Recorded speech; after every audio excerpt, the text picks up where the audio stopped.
I want to talk to you about another aspect of ministry that is significantly important, and that has to do with the tapestry of your life. Life is a story, and stories really do matter. I was studying for my doctorate, and I was in Seattle, Washington, and it was early before classes started, and I was at a Starbucks sipping coffee and reading. And the day before, Dr. Baki had his class over to his home, and he talked about, he drew two lines, a horizontal and a vertical line. And he said these lines represent the different perspectives that the Western Church and the Eastern Church have. And he said that the Western Church tends to think in terms of the vertical. That we think in terms of an immediate relationship with God. And our thinking is we win the world for Christ in this generation. So there's an immediacy to it. It's me and Jesus. The Eastern Church has a different perspective. They tend to think in terms of God over time. They tend to think that being faithful to the end of time. So they see God. They see God in a more horizontal way of thinking. I found that I tended to think more Western. I think that it's kind of Jesus and me, and more of the immediacy. But his taking us through this course made me begin to think differently.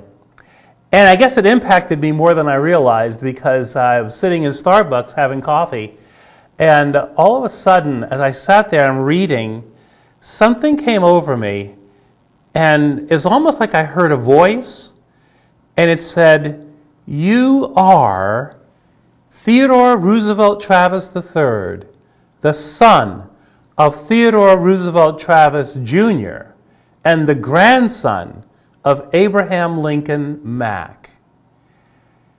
And it just I just began to shake.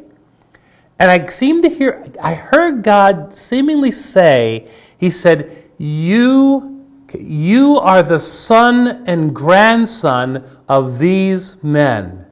This is your lineage. I am the Lord.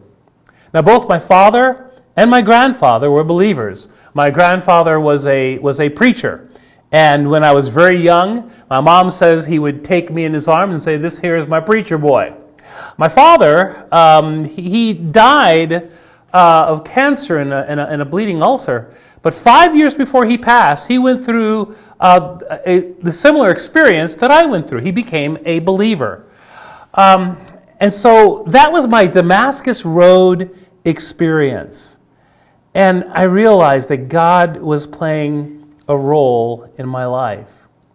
Well, reflecting on our personal journeys reveals much about who we are and why we do what we do. Missiology is the study of God's working through time. It's about connecting the dots of life in order to grasp divine meanings. And it's about finding meaning in our lives and in the lives of others. So we learn from stories. And the chapter I wrote on my journey, I wrote about it because it was important for me. Well, it was important for me to share where I'm coming from. But it's also important for us as leaders to understand how God has worked in our lives so that we can greater appreciate how God is working in the lives of the young people that we serve. Again, it's not that they enter our story, although they do, but what's more important is that we are entering their story. God has brought us into their lives, and the question is, what does God want us to do? What role does He want us to play? So we must have an appreciation of people. And so there are certain things that we need to understand. One is what I would call the divine conspiracy. And that's when, as I shared the journey chapter, that I felt set up. It's like I look back and I see all the various things that happened, and I thought, wow, I was just kind of led to this place, not only to become a believer, but also to embrace what I now call transformational discipleship.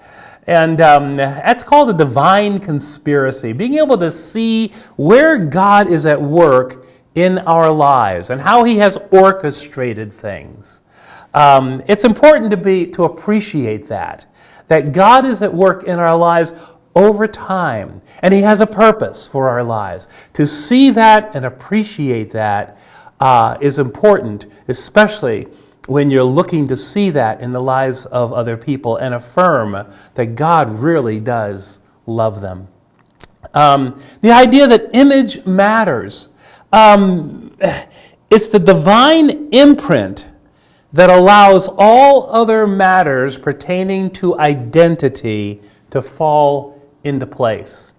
I remember one of the struggles I had was that of my identity. Here I was a operatically trained singer. I love jazz, could not improvise, but if you took ink and threw it on a musical score, I could read the intervals. I could read music that well. What kind of anomaly is that? A black man that can do this? It didn't make sense. Who am I? I mean, there were times in my high school experience I'd be called nigger and Uncle Tom in the same day. I did not know who I was. And it wasn't until I came to grips with the fact that God made me in His image and He made me black. What does that mean? So that's when I began to realize that it's the divine imprint, who God has made you to be, that causes all other matters of identity to fall into place. So, image does matter, and divine imprint matters. Then, there's the matter of leaving nothing behind. James talks about this. He says, consider it pure joy when you encounter trials of various kinds, knowing that the testing of your faith produces endurance. Endurance must finish its work, so that you might be mature and complete, not lacking in anything. Well, many believers struggle so much with the first part. Count it pure joy? What's up with that? We missed the last part. And that last part literally says, leave nothing behind. The idea is that when we become believers, we not only see that the trials are the way and means in which God matures us. What happens to us is not nearly as significant as to how we respond to what happens to us. And it's in that response that God causes us to mature and to grow. So we're to consider it pure joy when trials of various kinds come, because it's the testing of faith that will produce endurance. That work must take place so that we might be mature and complete, literally leaving nothing behind. There's nothing in our past, no past problem or issue or anything like that is left behind, that stays there so it shapes our character in a negative way. And so leaving nothing behind is a part of learning from our story. There are some negative things, bad things in our story. But the question is, God, why is that? Why was that there? How did that happen?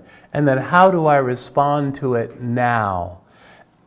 Healing, understanding, whatever it might be, those things are there. They now become tools in God's hands to shape us into the people that He wants us to be, and shape us in terms of the particular purpose and calling He has on our lives. So it's important that we leave nothing behind.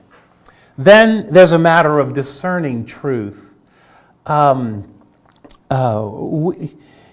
people need places where they can get honest answers to honest questions. And honest questions can dare to be spoken. And honest answers can be pursued with a loving integrity. We live in a very politically correct, very partisan society. For us in America, anyway, but I suspect that takes place on all parts of the world. And we are people that are characterized by truth, God's truth. We must create environments where truth can be discerned. We have to allow that to happen. We have to allow people in our lives, like I did with John Payton, who we had strong disagreements, but we loved each other and we respected each other, and because of that, we could learn from each other. And all of it was about being humble with one another, because the idea was to come to Jesus and to come to His truth. We need to create environments where that happens, where that kind of communication can take place. And we need to recognize that ours is a purposeful journey, that finding God in story leads to purpose. When you recognize that God created you for a purpose, that your life has meaning, you are no accident, then you realize, well then, God, why am I here? And you can find that out, and you can rejoice in what you find, because it is purposeful. You have a purposeful life. So, there are great implications for youth ministry. One is the question, when you look at the youth you serve, what do you see? Do you see young people created in the image of God? Their image is tarnished and their lives are at risk, and yet God created them in His image. And so therefore, the task is to help them discover who they are in Christ and allow that to shape the direction of their lives. Tapestry helps us see God in our stories, and it helps us look for God in the stories of the young people we serve. That is important. I would encourage you in your walk with the Lord to get in touch with your story so that you're able to get in touch with the stories of others. And a book that has been of tremendous help to me in terms of my personal devotional walk has been a book published first in 1949, John Bailey, A Diary of Private Prayer. I would encourage you to get this book and to take some time just reading the morning devotion and the evening devotion. And I believe it will get you centered on God and His relationship with you and the work He wants to do in your life, the changes He wants to make. I think it will center you in that and be of great help to your spiritual development and your spiritual walk.